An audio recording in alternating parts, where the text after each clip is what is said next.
وہ کہتے ہیں اللہ بڑا غفور رحیم ہے. ماں دیکھو، ماں کوئی دوزخ میں پھینک سکتی کسی بچے کو؟ اللہ تعالیٰ کیسے پھینکے گا؟ میں کہتا ہوں جی آخرت تو کسی نے نہیں دیکھی، میں آپ کو ویڈیو نہیں دکھا سکتا، قرآن تو موجود ہے نا، یہی پڑھ کے دیکھ لو. یہ کون ہے؟ یہ قرآن کس نے نازل کیا ہے؟ یہ جو آیات پڑھ رہی میں نے گھر بنائی ہیں جن کے اندر یہ سارا ذکر آ رہا ہے. تو میں ان کو دنیا میں ایک مثال دیتا ہوں کہ آپ کہتے ہیں نا ماں نہیں یہ چاہے گی، تو میں آپ کو دنیا سے ایک مثال دیتا ہوں کہ آپ اور میں بھی کبھی نہیں چاہیں گے کہ آپ کا کوئی دشمن ہو، اس کے 4-5 چھوٹے چھوٹے بچے ہوں، اور آپ اس کی دشمنی میں اس لیول پہ جائیں کہ آپ اس دشمن کی بیوی کو مار دیں. آپ کہیں گے نہیں یار اس کا کیا قصور ہے، اس کے بچوں کا کیا قصور ہے؟ رحم کھائیں گے نا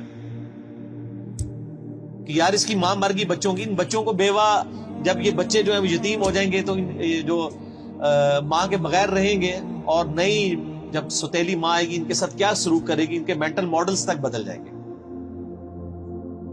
ترس کھائیں گے نا آپ اور میں، تو کھائیں گے نا. تو کیا اللہ تعالیٰ بھی ایسے لوگوں پہ ترس فرماتا ہے؟ کیا دنیا میں ہزاروں مائیں ایسی مر نہیں جاتی پریگنینسی کے دوران جن کے کئی چھوٹے چھوٹے بچے ہوتے ہیں؟ تو آپ کی ڈاکٹرائن مان لی جائے کہ اللہ تعالیٰ ماں سے بھی زیادہ رحم کرنے والا ہے، تو پھر کبھی کسی ایسی عورت کو موت نہیں آنی چاہیے جس کے 4 چھوٹے چھوٹے بچے ہوں. پکی تو سارے بزرگوں کی کتاباں فارغ جے.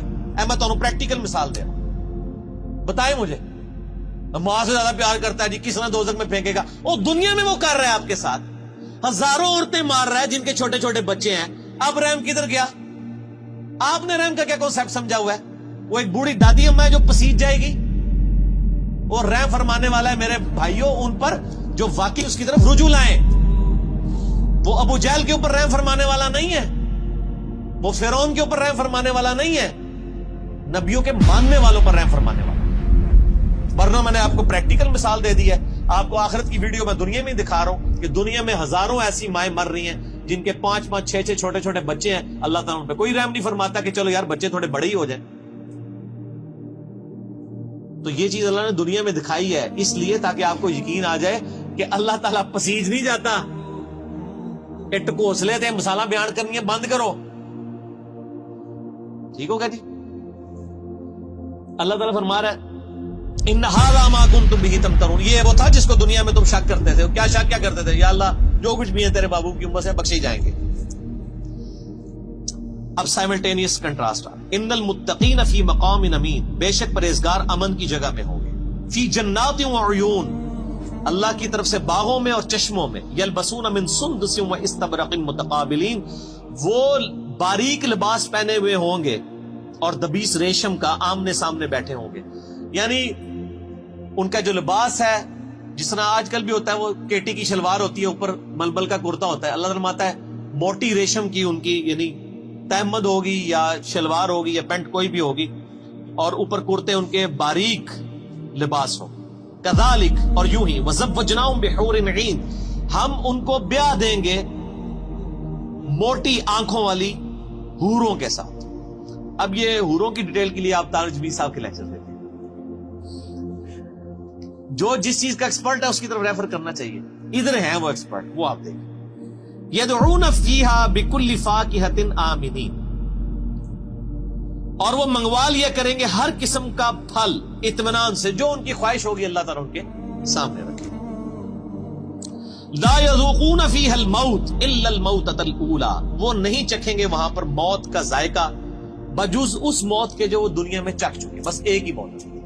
اچھا میں جنت کی آیات سے نا اس طرح ہی گزر جاتا ہوں نا، تو لوگ کہتے ہیں جنت لیکچر دو، جنت لیکچر. یار جنت لیکچر تو اتنا کچھ ہے، وہ آپ وہی پڑھ لیں. آپ بخاری مسلم میں جنت کا چیپٹر پڑھ لیں، مشکات کی 30 جلد میں جنت کا چیپٹر پڑھ لیں.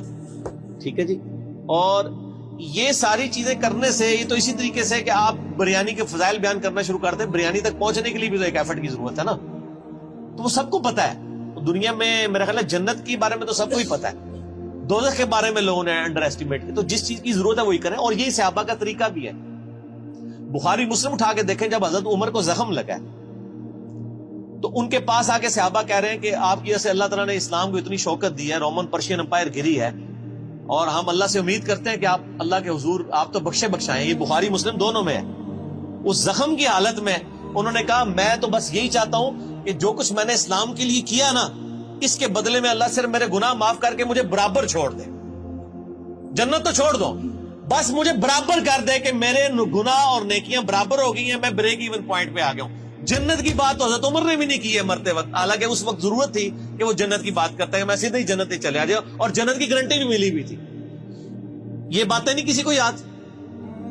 جب ہم یہ باتیں کرتے ہیں ہمیں کہتے ہیں جی کڑوی کڑوی باتیں ہر وقت کرتا ہے. تو حضرت عمر بھی کڑوی کڑوی باتیں کرتے تھے، حالانکہ وہ تو موت کے وقت تھے، اس ٹائم تو ضرورت تھی وہ جنت کی باتیں کرتے. انہوں نے کہا بس مجھے اللہ برابر ہی چھوڑ لینا، اتنا ہی کافی ہے. او بھائی عقل نہ ہوئے تھے موجے ہی موجاں، اور عقل ہوئے تھے سوچے ہی سوچا. جسے عقل ہو اس کو سوچ ہوتی ہے.